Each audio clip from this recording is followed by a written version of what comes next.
this antagonist, this dragon, this Satan, had tried to keep people in bondage, had tried to keep them blinded, had tried to keep them in the dark to the truth of God's love.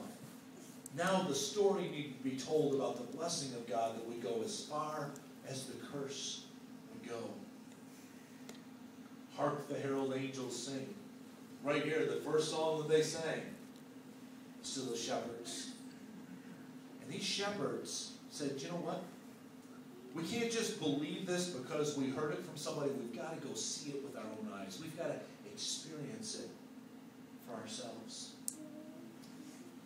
There's something interesting about the English language, every language, but especially, I find it fascinating, some things that have happened with the English language. There's words that kind of morph and change and twist and turn over time, and as time goes on, sometimes they mean something completely different than they meant 100 or 200 years ago. When we leave each other tonight, or sometimes just real simply when you're on the phone with somebody and you finish up your conversation there, you're taking your leave of somebody, it's very common for you to say to them, goodbye. But you know that word goodbye is actually a contraction?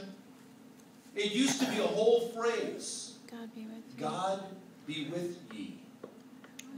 But that was a mouthful to say, and so we just started kind of slurring the words together and dropping a couple of letters here and there, and even sometimes taking the capital G and making it a lowercase g, and God be with ye slowly slurred and conjuncted and changed and contracted down, and it's now just goodbye. You know what, that happens a lot of times when, over time, when we shrink down a story. You know who we usually shrink out of the story? It's God. Mm-hmm. God be with ye isn't there anymore. It's just goodbye. In fact, even that word story, that's an abbreviated word. The original word was history. We just kind of chopped it off and made it a little shorter and just make it story. But tonight I want you to recapture with me the power of this word story in its original form, history. Because I want you to grab a hold of this thought.